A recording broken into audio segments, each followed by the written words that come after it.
tardes.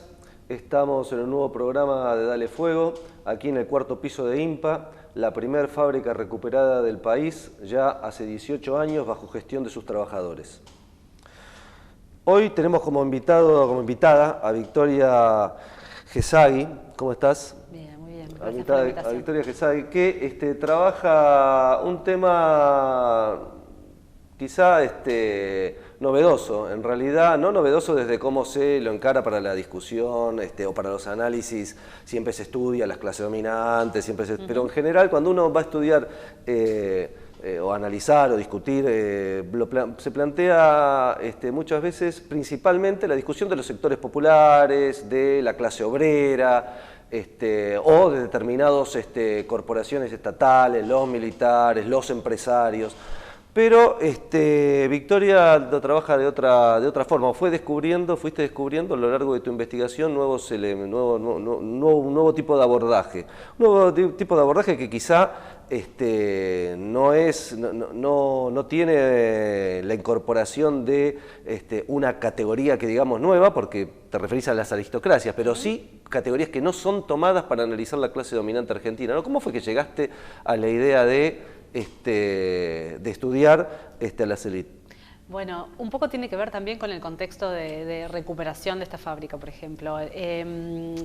Digamos, la crisis del 2001, una de las cosas que les dejó a las ciencias sociales fue como la evidencia de la salvaje, digamos, fragmentación que atravesaba nuestra sociedad y los procesos de desigualdad tan profundamente marcados en aquel momento, que hacía que, empezáramos como a preguntarnos no solo por estos sectores que, como vos mencionabas, han sido clásicamente trabajados por la investigación social y investigación educativa, que es la que hago yo, como los sectores populares o los sectores medios, sino también por las clases dominantes, las élites, que si bien ha habido como trabajos clásicos, el trabajo de Deimás es un punta de lanza muy importante, han sido como más dispares y han fluctuado bastante en el tiempo, porque justamente el compromiso de las ciencias sociales siempre con las mayorías nos ha llevado a estudiar más a los sectores populares y a los sectores medios.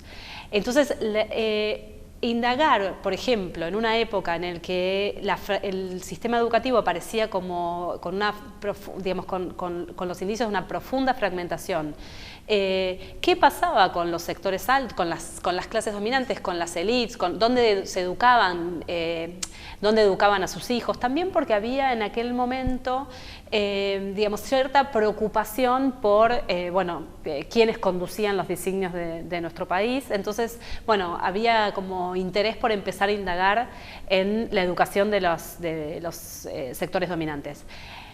Yo empecé con la inquietud por estudiar a los empresarios, con una definición como más clásica de sectores de clases dominantes. Tiene la idea de que frente a otros países del tercer mundo, Argentina es un país donde el concepto aristocracia tiene menos peso, ¿no?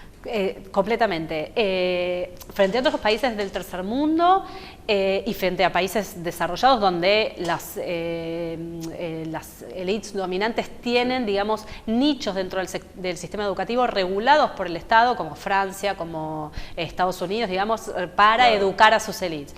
En Argentina, en el contexto además latinoamericano, donde, por eso decía como que la crisis del 2001 medio que nos vino a echar como en cara ese supuesto que teníamos de una sociedad mucho más igualitaria en teoría que otros países, digamos, con sectores medios muy fuertes y demás, ante esa pauperización de esos sectores, era como necesario empezar a mirar, quiénes serán los sectores, las élites, las clases dominantes, quiénes son en Argentina y quiénes eran en ese momento. Yo te digo, ¿cómo se educan? A ver, y si vos tuvieras que definir, para que quede claro de qué estamos hablando, cuando vos encaraste esto pensando en la clase dominante, en el sentido más fuerte económico, ¿no? En el sentido marxista más duro, digamos, no porque sea necesariamente así, pero en el sentido marxista más duro.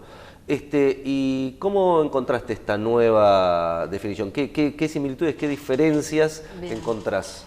Lo que encontré es que a medida que yo iba conversando con quienes me podían contactar con posibles entrevistados y además con allegados, con compañeros en la facultad en ese momento, una idea de que en Argentina los empresarios no serían la clase alta.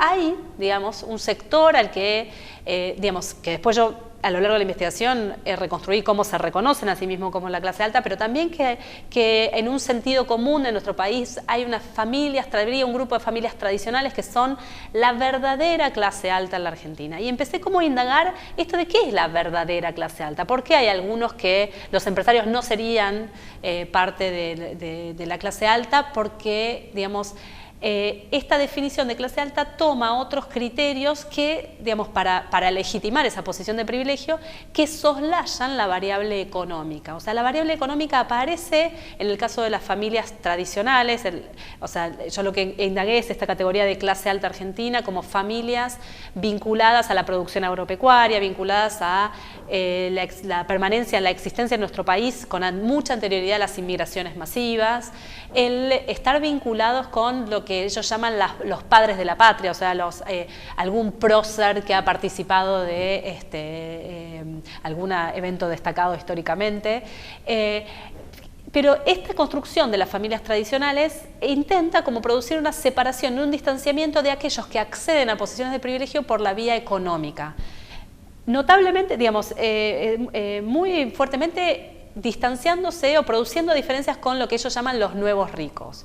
Los nuevos ricos, digamos, hay nuevos ricos ha habido en toda la historia de nuestro país, por supuesto, pero ellos, digamos, los caracterizan como aquellos que llegan a esa posición solo a partir de acumular dinero. Y estas familias se apoyan en la idea, digamos, también muy afianzada en el sentido común de que solo les queda el apellido, pero probablemente no tengan dinero en la billetera, para justamente producir una legitimación de ese lugar de privilegio. Ellos son verdaderamente la clase alta por otras cuestiones, por participar activamente de la orientación de las políticas en nuestro país, o sea, por estar interesados por el bien común, por dirigir, digamos, ser los que conducen o los dueños de los principales actores en la principal actividad económica de nuestro país, como sería el campo principal, todo entre comillas, digamos, es como una construcción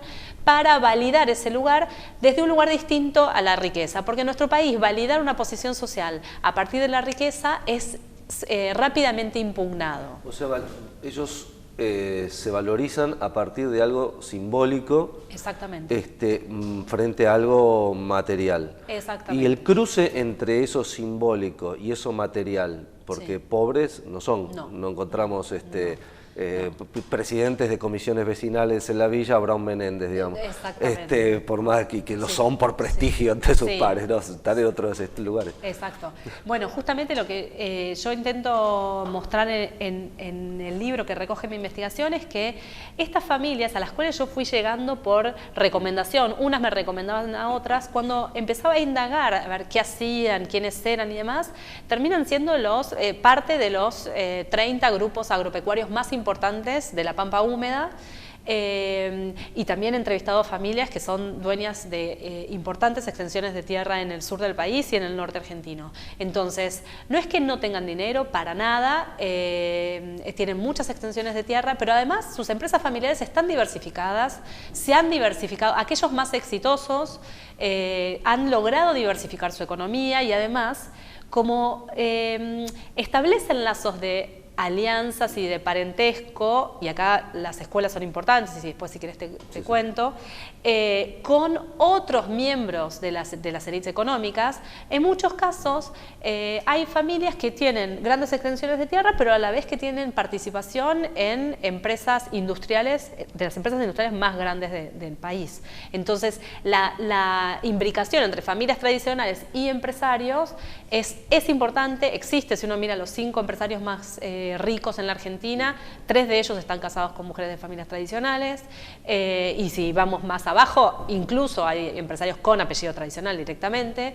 Entonces esa idea de que no tienen dinero es una idea que en realidad lo que hace es sostener este discurso que legitima esa posición de privilegio, no a partir de lo material, sino, como vos decías antes, a partir de capitales simbólicos, digamos. O sea que un industrial exitoso, o un hombre con dinero exitoso, sí, digamos, ¿no? De apellido, de cualquier apellido, sí, italiano, digamos, sí, por decir una cosa, sí, tendría que, para acceder a la élite, tendría que implicarse en parentesco, implicarse en una estructura de parentesco con la clase tradicional. Sí, a un entrevistado me decía que para todo hombre rico hay una chica de buena familia esperando, sí, para casarse, ¿no? A ver, eso no necesariamente tiene que ser así. Lo que termina pasando es que, como además circulan por los mismos espacios, sus hijos van a ir a las mismas escuelas, se van a encontrar en las escuelas, se van a encontrar en los clubes, se van a encontrar en los lugares de vacaciones, muy probablemente se establezcan relaciones después de alianza matrimonial o de matrimonio en un futuro. Hay en este sentido, hay un cambio histórico en la Argentina, en la cual, ¿cómo periodizarías cambios históricos en la Argentina en la forma en que esta élite ha accedido al poder político? Bueno, eso es muy interesante, porque si bien estas, familias justamente son las que detentaron el poder político, desde la conformación de nuestro país como Estado Nacional, hasta la aparición del surgimiento del voto, del sufragio universal, y accedían al poder, por supuesto, por sus relaciones de grupo y por colocarse, digamos, a dedo, porque en ese momento las masas no accedían al voto. A lo largo de todo el siglo XX, de todas maneras, han mantenido la voluntad de participar de posiciones en el Estado, que en el caso de los gobiernos dictatoriales claramente fue imponiendo miembros de estas familias en cuadros gubernamentales. El caso más conocido es el de Martínez de Hoz como ministro de Economía. Venía de una familia muy vinculada a la sociedad, o sea, estructuralmente, históricamente vinculada a la sociedad rural, sí, y a su vez era gerente de Asindar, una de las más importantes empresas industriales argentinas. Exactamente. ¿No? Lo mismo que, Alzogaray, digamos, claro, podemos... ahora, si en el caso de las dictaduras se ven más en cuadros ejecutivos, en el caso de los gobiernos democráticos, de todas maneras, han incidido fuertemente en la colocación de asesores de las empresas familiares o de miembros de esas familias en otros espacios que no son, no necesariamente pueden haber sido, digamos, espacios ejecutivos, pero también son espacios dentro del Estado, de la estructura estatal, o a partir de participar en... asociaciones que son asociaciones de la sociedad civil, como puede ser la sociedad rural, como mencionabas antes, o la asociación de criadores de caballo, que interactúan con el Estado, son estatales, si querés, desde en el sentido amplio de Estado, exactamente. Entonces esa voluntad ha estado siempre. Lo que yo empecé a ver a lo largo de mi trabajo de campo fue que los miembros más jóvenes de estas familias empezaban a involucrarse en la actividad ya político-partidaria de una manera novedosa. Ellos además señalaban que era necesario retomar, digamos, un camino que las generaciones anteriores habían abandonado y que le habían dejado terreno a los partidos políticos, y en ese sentido era necesario volver a ganar esos espacios. Bien, vamos a seguir con este tema en el siguiente bloque. Estamos charlando con Victoria Gesagui, que no lo dije, pero es doctora en antropología de la Universidad de Buenos Aires y tiene publicado 2 libros que después más adelante te preguntaremos. Uno es una compilación, que es el de la formación de las élites de 2012, con otra autora, sí, ¿no? Con Sandra Ziegler. Y un libro de reciente publicación, que es el que estamos charlando además, sí, que es la educación de las clases altas. Y ahora vamos a seguir con la participación política y la educación, cómo es la estructura, cómo la piensan y cómo es lo que hace a la diferencia de ellos, ¿no? Seguimos en el siguiente bloque.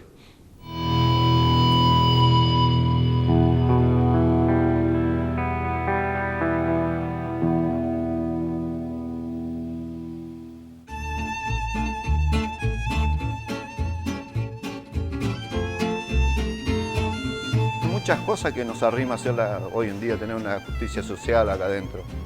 ¿Sí? Por ejemplo, acá la de Sisaco ni agua potable nos da, hoy la tenemos nosotros, la compramos. Muchas cosas, la ropa, por ejemplo, tenemos la ropa de primera, botines, que la compramos nosotros con nuestro trabajo. Entonces hemos conseguido muchísimas cosas con una fábrica antes privada que facturaba 17 millones de dólares por año. A veces nosotros teníamos que hacer paro para que nos den la ropa. Así que cambió muchísimas esas cosas y la manera de trabajar.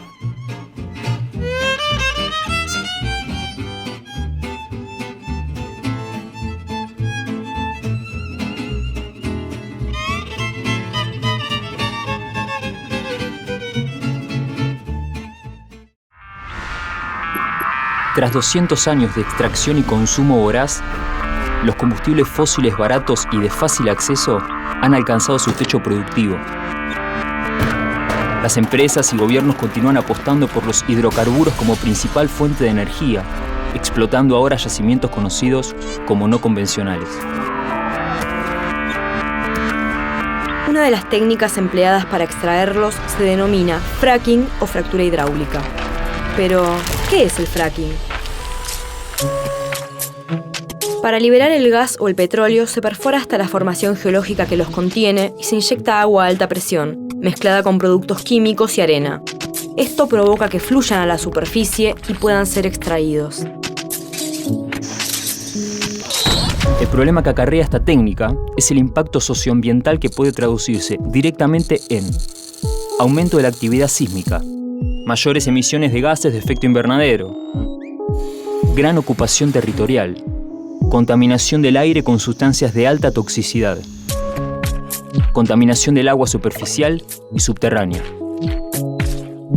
El agua es un bien escaso y no renovable.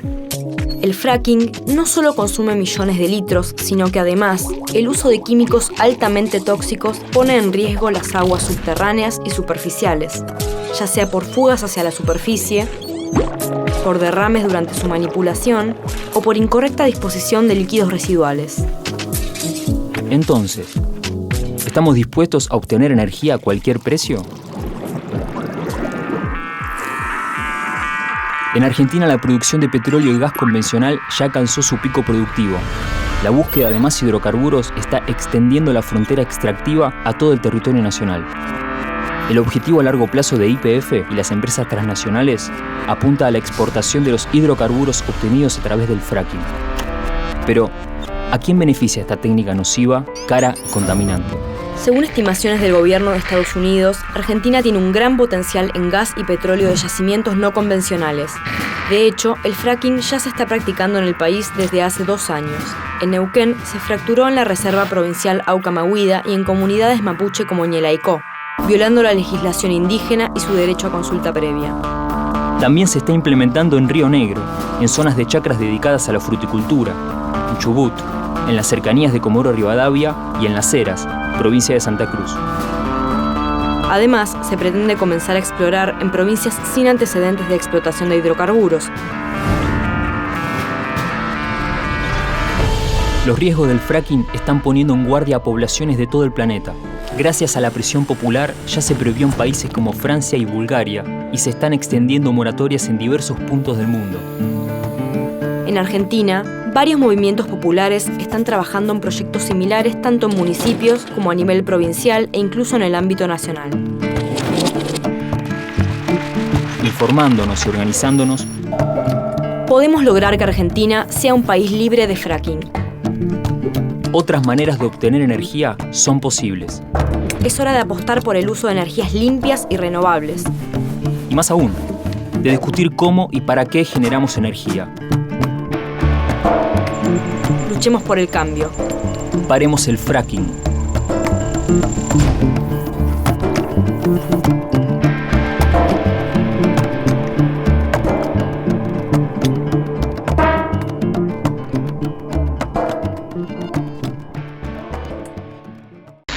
Somos Cartago Televisión, estamos desde Neuquén Capital, en el norte de la Patagonia. Están viendo el Limay de fondo, uno de los símbolos de la maldita neuquinidad. Nosotros estamos en este momento acompañando a nuestros hermanos de Barricada Televisión, un canal de televisión recuperado, puesto en marcha por sus trabajadores desde una fábrica recuperada.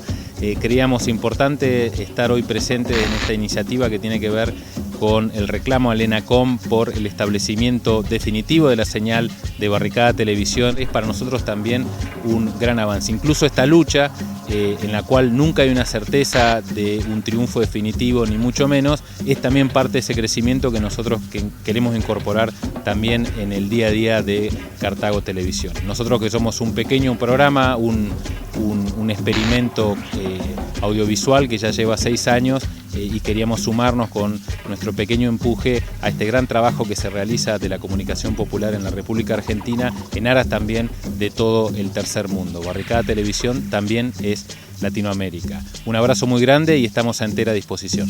En el pueblo de San Cayetano, en el pueblo de San Cayetano, donde la vieron nacer, Río Vida Martínez con Candelaria.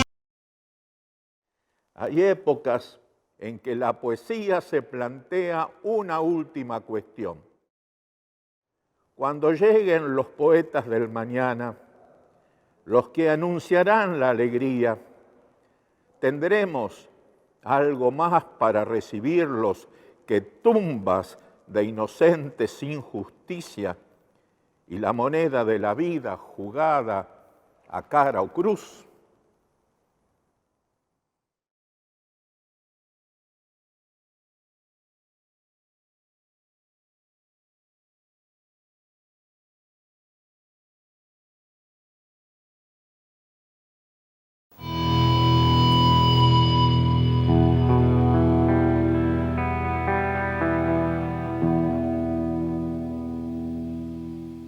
Seguimos el segundo bloque, charlando con Victoria Gesay sobre la formación de nuestra clase, nuestra elite sería, ¿no? Nuestra elite, como venimos charlando. Y vamos a hacer, ¿cómo acceden ellos? Estamos charlando de cómo acceden ellos al poder político en diferentes etapas, ¿no? Una etapa, como estamos viendo, hasta cuando resolvieron las cuestiones más bien intraelite, sí, y después lo legitimaban mediante una escenificación electoral, hasta la ley electoral y el sufragio, sí, universal y secreto. Después ellos se repliegan a sus organismos. Sí, exactamente. Se repliegan, pero como te comentaba antes, hasta cierto punto, porque la sí, voluntad de colocar como figuras en los elencos estatales estuvo siempre, o articularon a partir de estas asociaciones propias con el Estado de distintas maneras. En la actualidad, lo que te contaba que había empezado a ver era la necesidad de los miembros más jóvenes de estas familias de empezar a participar desde lugares distintos. Por ahí, distintos y vinculados a los partidos políticos. Por ahí vienen de hacer trayectorias en ONGs que, digamos, los think tanks o las ONGs que también en el último tiempo han florecido en nuestro país con clara voluntad de incidir en las políticas públicas. Por ahí hacen trayectorias en esos espacios de la asociación civil y ahora saltan a la participación política dentro de partidos políticos más, con sus formas más tradicionales. Y ahí ellos marcaban una diferencia con sus padres que habrían abandonado esa pretensión de cooptar los partidos políticos en detrimento del peronismo. Yendo directamente a los nombres, sí, ellos se expresan esta política, esta idea de volver a la política, la expresan en todos los partidos políticos. En todos los partidos políticos se está viendo la expresan específicamente en el PRO. La expresan, digamos, mayormente en el PRO. Claramente el PRO es un partido que ha logrado, digamos, que abreva sobre, digamos, estos sectores porque es ideológicamente afín. Lo que no quiere decir que otros minoritariamente también se involucren en otros partidos políticos, como puede ser el peronismo en sus distintas versiones, o en partidos políticos vinculados en espacios políticos vinculados con la coalición cívica, pero son casos más puntuales. El PRO, digamos, claramente ha logrado digamos, congregar y abrevar, digamos, nuclear entre en sus espacios a varios miembros de estos sectores. ¿Y cómo se ve, teniendo en cuenta esta impronta aristocrática, podemos llamar, de esta élite? ¿Cómo se ve en el escenario, cuando saltan al escenario político, las tensiones que puede haber entre un dirigente que viene de esta tradición o que se reivindica esta tradición, o que es de esta tradición, y un dirigente político o empresarial que no lo es? Eso es algo que estamos empezando a analizar justamente con un equipo de trabajo de investigadores del CONICET. Estamos tratando de ver cómo se dan esas lógicas. Todavía no tenemos resultados en nuestra investigación, lo que pero charlábamos entre medio, ¿no? Sí. Que y eso es casi sentido común, sí. ¿no?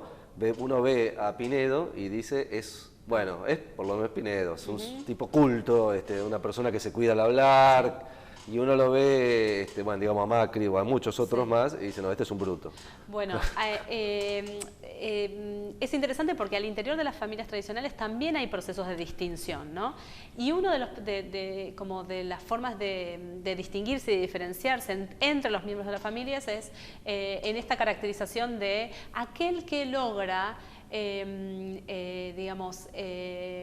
presentarse, como vos decís, como un señor, y el caso de Pinedo es un ejemplo interesante porque hasta termina cayendo simpático, porque logra como... No sé si es el caso exactamente de Pinedo, pero digo, como el que puede presentarse como aquel que es parte de este grupo social, pero que a la vez puede mezclarse con el resto de la población sin hacer sentir la diferencia, digamos. Hay un culto que hacen estas familias de la austeridad y de la sencillez, que Bourdieu, sociólogo, dice que no hay mayor poder económico que poder poner la necesidad a distancia, poder distanciarse de la dominación de la urgencia, digamos. Aquellos que logran ser sencillos y austeros y que pueden frecuentar la corte de Europa, decían mis entrevistados, cómo comerse un asado con los peones del campo, son como los verdaderos señores, los verdaderos miembros de esta clase alta. Aquel que no logra trazar no logra salir, en un momento dicen como salir de la burbuja, no logran tener claro cuál es el adentro y el afuera, dónde empieza y dónde termina tu mundo, son los brutos que quedan confinados a el propio espacio social. Eso es lo que me decían mis entrevistados. Ahora hay que ver, digamos, efectivamente nosotros ahora, nuestro país está conducido por una élite que ha transitado espacios de socialización que no han tocado espacios públicos. En general se han educado en instituciones privadas, han ido a escuelas privadas, a universidades privadas. Bueno, ¿qué pasa con estos nuevos élites que circulan por ámbitos que podríamos llamar dentro de la burbuja? ¿Qué pasa cuando tocan la arena pública, digamos? Para darle una vuelta de tuerca más, esta diferencia que vos planteás, un tipo que sabe comportarse en los diferentes escenarios y otro que no sabe, ¿qué estaría dado por la ostentación innecesaria? ¿Cuál sería? Bueno, exactamente, aquel que no sabe comportarse, en general, acá aparece como la diferenciación con los nuevos ricos. En general es un nuevo rico, es alguien que hizo su dinero muy recientemente y que no sabe que ese dinero no debe ostentarse, no debe mostrarse obscenamente. Hay un entrevistado que me decía, bueno, con la primera generación de aquellos que ascienden socialmente no hay nada que hacer. Ahora, con sus hijos sí tienen posibilidades, porque sus hijos pueden ir a las escuelas correctas, donde van a aprender a comportarse de una determinada manera, a hablar de una determinada forma, van a aprender qué consumir y cómo consumir, dónde ir de vacaciones, y es en la escuela donde los hijos de este nuevo rico van a aprender los códigos que después les van a permitir como ser reconocido como parte de ese grupo social. Pero la primera generación, aquella que tiene la marca de la riqueza muy visiblemente pegada en el cuerpo, esa va a ser siempre resistida por los miembros de este grupo social. Vos trabajaste la educación de las clases altas. Sí. Este es tu último trabajo, el trabajo Sí. que estás presentando. Bueno. ¿Cómo es la educación de las clases altas? A ver. Lo sorprendente de la educación de las clases altas, a mí, digamos, viniendo de esta trayectoria, como te contaba antes, de estudiar a los sectores populares y a los sectores medios, en general, algunos estudios en ciencias sociales señalan que los sectores populares no eligen la escuela, no se movilizan por la educación de sus hijos. Por supuesto que eso ha sido mostrado y hay muchísima evidencia de otros estudios que dicen que eso no es así, pero además lo interesante es ver cómo en el caso de los sectores con mayores recursos que desde este saber de sentido común prejuicioso podrían pensarse como aquellos que pueden hacer opciones educativas, tomar las mejores decisiones educativas para sus hijos, elegir las mejores escuelas y demás, el énfasis, digamos, no está puesto para nada en lo educativo como aquello estrictamente escolar o vinculado con el acceso a determinados saberes o con la excelencia, sino que eligen escuelas donde lo importante es con quiénes se van a encontrar en esa escuela, como la escuela como un lugar de pertenencia y de construir grupos de pertenencia donde lo que importa son aquellos que están allí, quienes han ido a esas escuelas y quienes están yendo a esas escuelas, y mucho menos qué es lo que se aprende en esas escuelas, ¿no? Entonces eso también es interesante para discutir algunas cuestiones cuando se señalan en política educativa que a los sectores populares no les importa la educación y a los ricos sí, y los ricos acceden a sus lugares de privilegio por la vía meritocrática. Para nada. Las escuelas digamos, aunque hayan muchos matices, ¿no? Las Sí. escuelas de los ricos no necesariamente serían, si las midieras académicamente, las que tienen los más altos, mejores profesores, los más altos intelectuales y la mejor ciencia aplicada. Para nada. De hecho, ellos mismos dicen, mi escuela no fue una buena escuela en el sentido académico, digamos, pero lo que sí valoran y lo que es lo que no quiere decir que sean malas escuelas. Sí, Por sí, supuesto claro. hay una, como vos decías Sí, hay antes, plata, hay digamos. una diversidad enorme.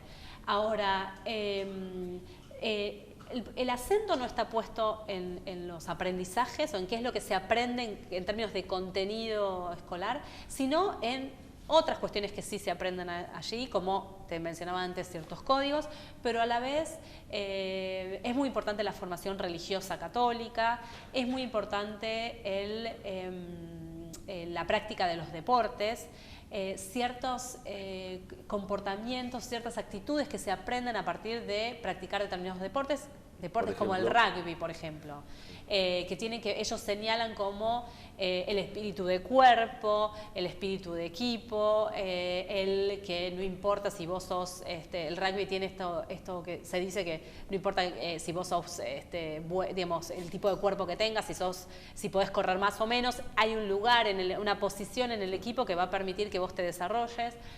Bueno, esa idea del grupo por sobre el individuo en ese momento aparece como un valor destacado para aprender en la escuela.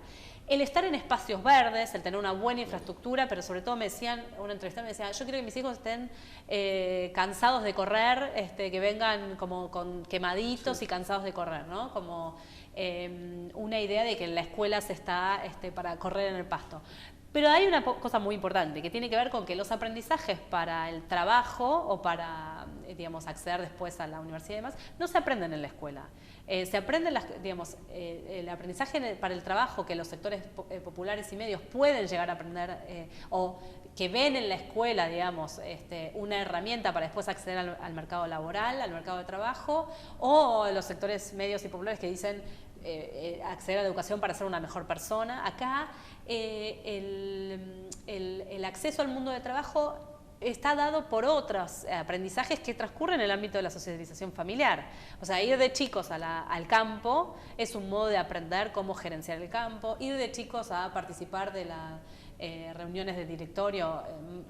Macri ha contado en distintas ocasiones que él participaba de las reuniones de directorio de la empresa de su padre, desde muy chiquito participaba, quiero decir, estaba allí escuchando. Sí. Eso es parte de un aprendizaje que no necesita pasar por el mundo de la escuela. La sociabilidad que establecen sería fundamental, sería algo como el campo en el cual se mueven, ¿no? Exactamente. Claro. Bueno, vamos a ir a un corte y después seguimos charlando sobre este tema de la educación de las élites que es tan interesante.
Sin aire, no hay fuego. La tribu.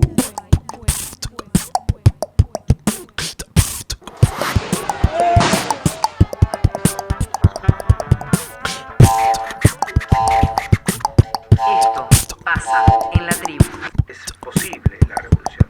Toma aire.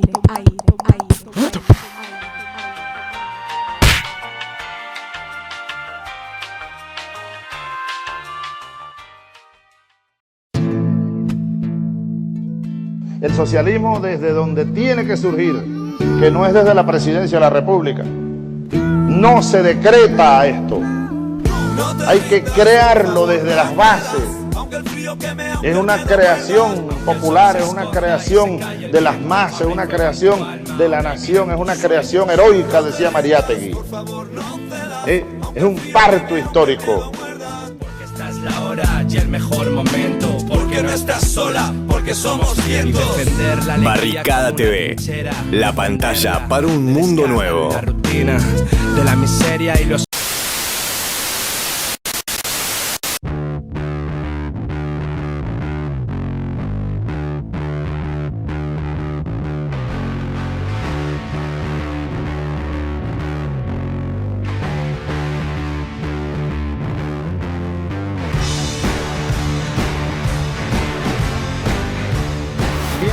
Sintonízate con Barricada TV, un arma de combate para los que luchan. Venceremos. Barricada TV, firme junto al pueblo, posta.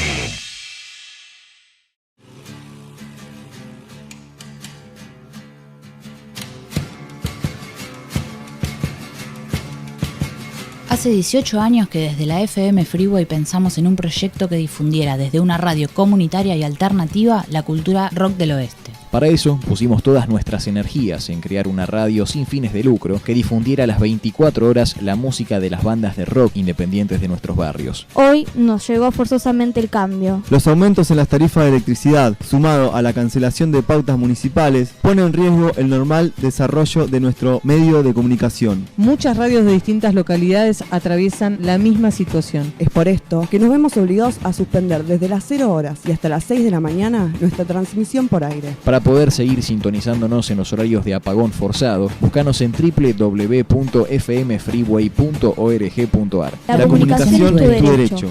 No dejes que te lo apaguen.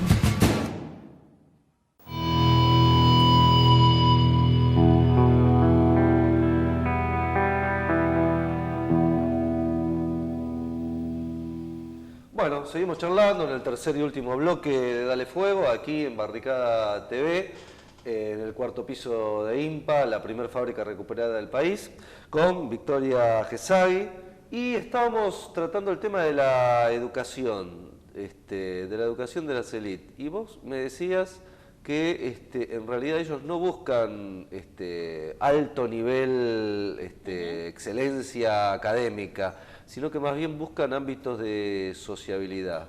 Sí, hay también, digamos, hay familias que para algunos de sus hijos, por ejemplo, sí, digamos, eligen escuelas como puede ser el Nacional Buenos Aires, donde la idea, digamos, de meritocracia asociada al saber escolar está muy fuertemente planteada en esas escuelas. Hay otras familias también que eligen escuelas laicas, bilingües, donde el acento está fuertemente puesto en el aprendizaje del idioma inglés, en la competencia, en acceder a saberes que se vinculan con el mundo de la globalización y el mundo de los negocios económicos globalizados. Eso también marca diferencias al interior de las familias tradicionales y disputas al interior de las fracciones. ¿Es una diferencia estructural o es aleatorio? en general tiene que ver con disputas al interior de las fracciones de la clase dominante, en donde los hijos de los grupos de familias empresarias, como más, una entrevistada me decía, los hijos de los empresarios más pujantes van a las escuelas laicas bilingües, y la burguesía agraria más tradicional, católica, porque tienen como una tradición de reivindicar la experiencia educativa religiosa muy importante, entonces mandan a sus hijos a escuelas católicas, en donde hay se resalta que no son las escuelas ni las más caras, son caras, por supuesto, pero no son las más caras. Las escuelas laicas bilingües son todavía más onerosas. Y donde además, no es, como te decía antes, no es que, lo que interesa no es saber muy bien inglés, porque además eso se va a aprender en otro lado, o sea, se va a aprender a través de los viajes, no es necesario.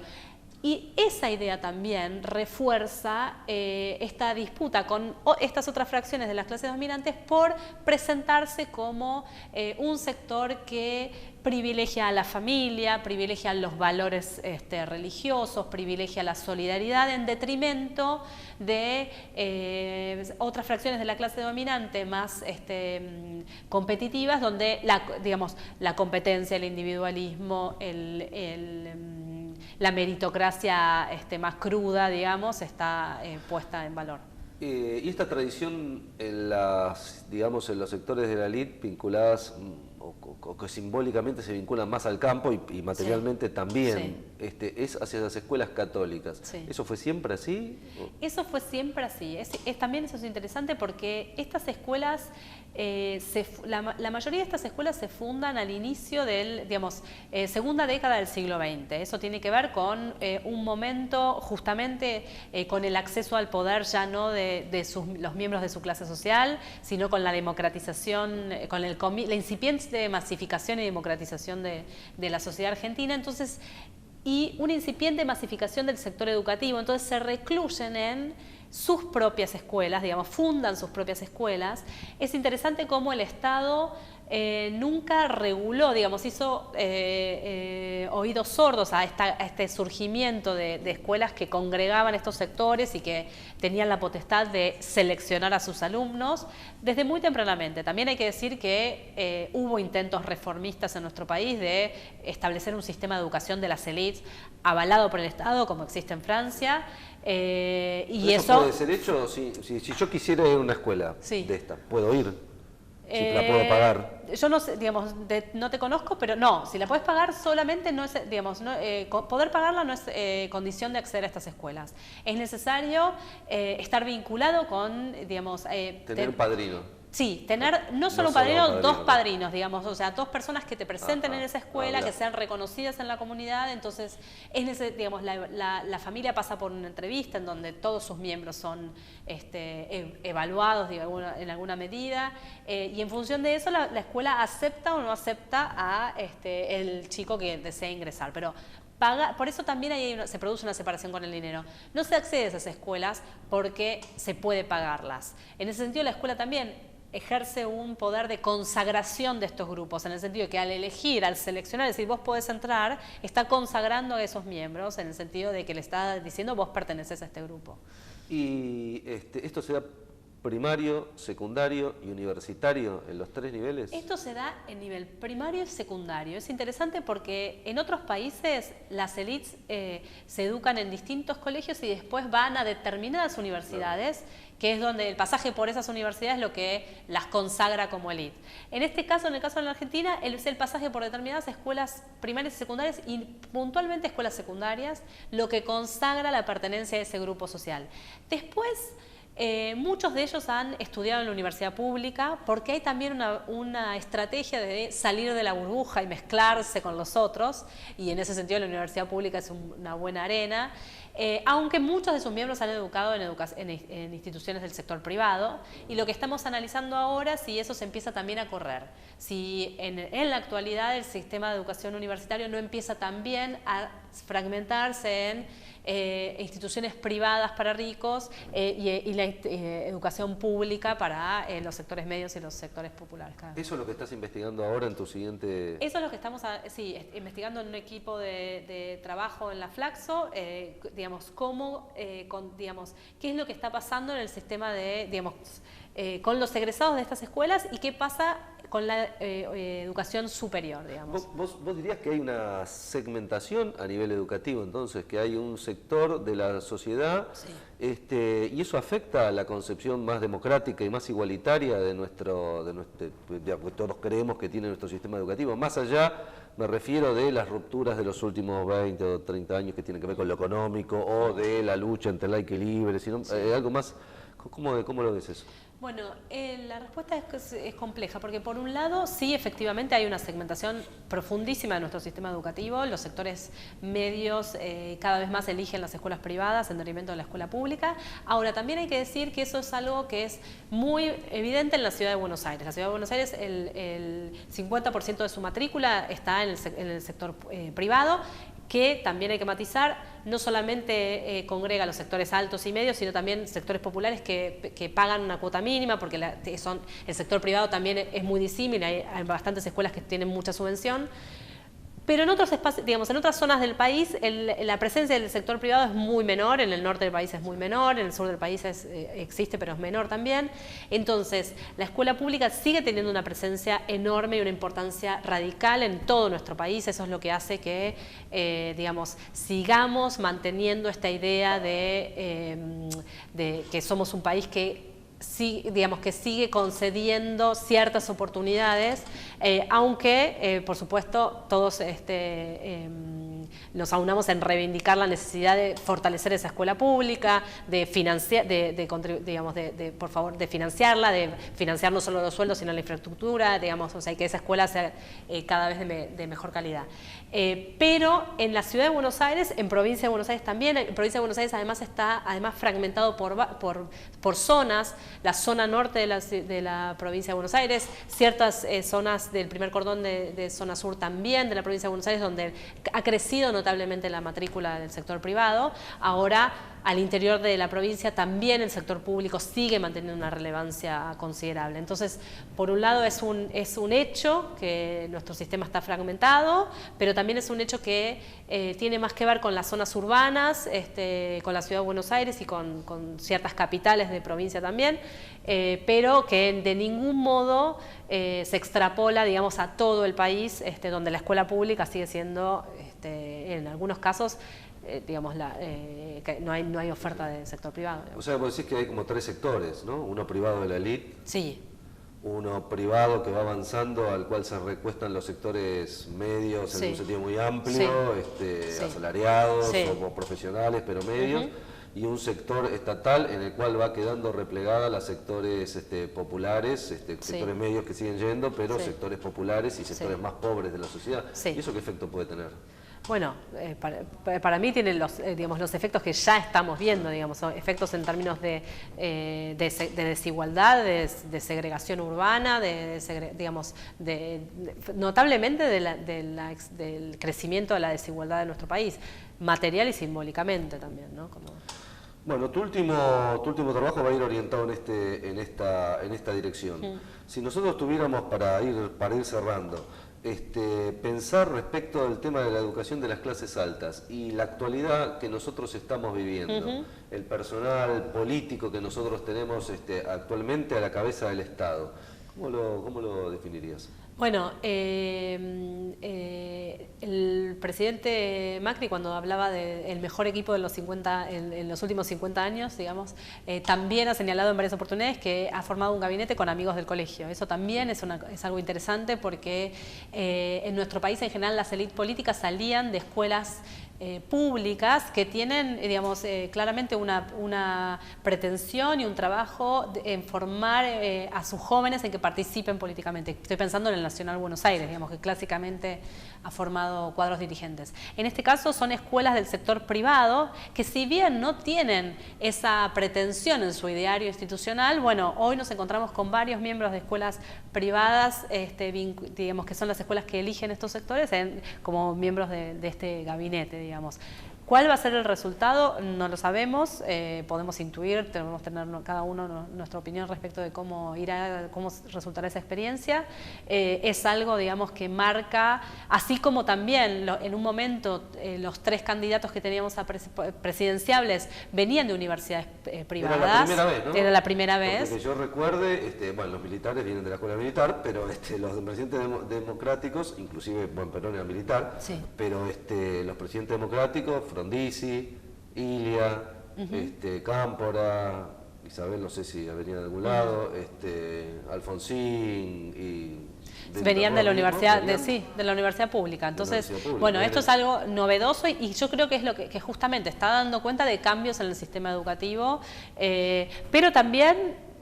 hoy es un día de paro docente, de paro nacional, también encontramos sectores ampliamente movilizados en pos de la defensa de que del sistema público y de que eso no se consolide como digamos, en esa dirección, digamos. Bueno, vamos a ir cerrando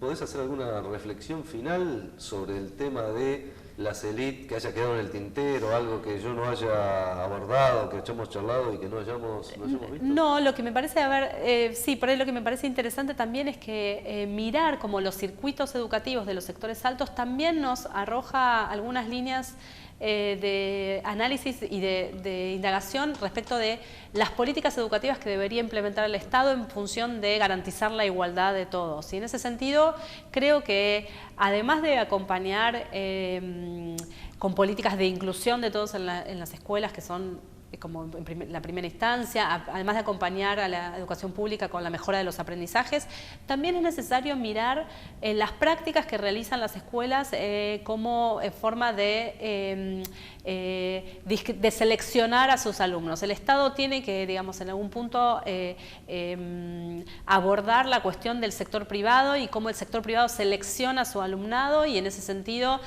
tratar de incidir en esta conformación de nichos para los sectores más acomodados en nuestro país. Claro, esa es la tendencia que se está viendo fuertemente ahora, ¿no? Una educación, sí, fuertemente, digamos, es el discurso que dicen actualmente, ¿no? Sí, el Estado apoya la educación pública, pero es una educación pública pensada para pobres, ¿no?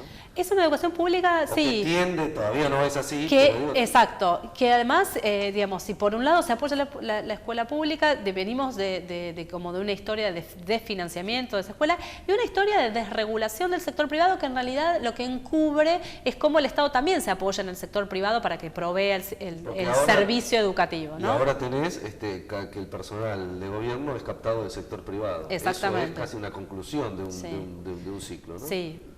Son varias las discusiones que hay pendientes respecto del sector de educación privada en la Argentina.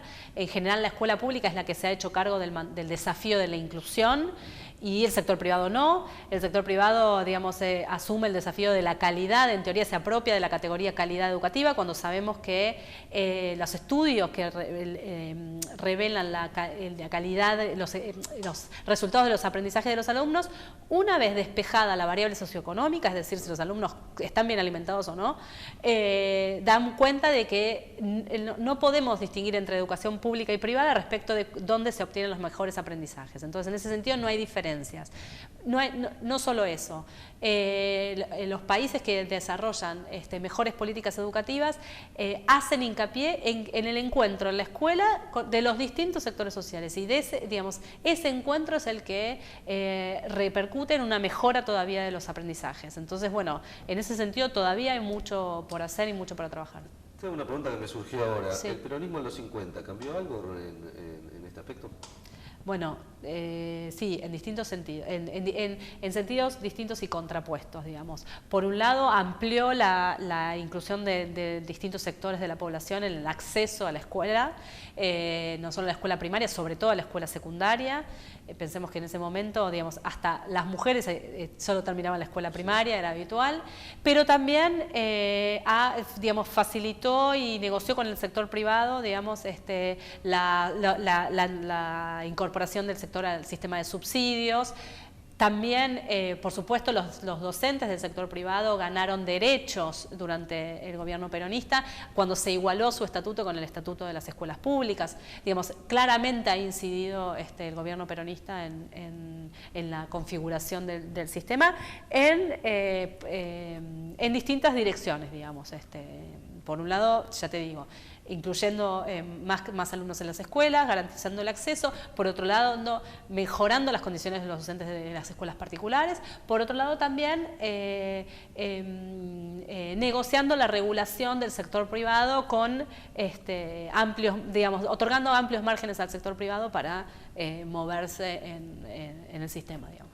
Bueno, vamos a cerrar porque ya nos van a agotar acá.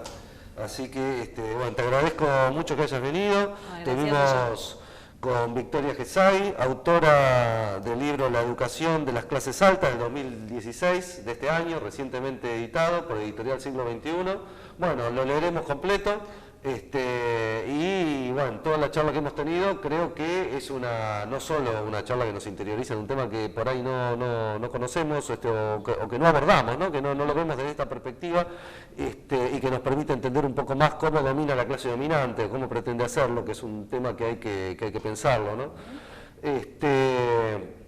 Ya me acuerdo que no sé hace cuántos siglos David Hume decía, ¿cómo puede ser que tanta gente se deje dominar durante tanto tiempo por tan pocos, ¿no? Sí. Eso es algo interesante, y sobre todo en este momento que estamos viviendo, en el cual estos sectores han accedido al gobierno mediante un proceso democrático, cosa que nunca había sucedido, ¿no? Un proceso democrático transparente, ¿no? Cosa que nunca había sucedido. Bueno, te agradecemos la presencia y espero que te hayas sentido cómodo acá. Sí, por supuesto. Muchísimas gracias. Nos vemos la semana que viene en un nuevo Dale Fuego aquí en Barricada TV, en la primera fábrica recuperada del país.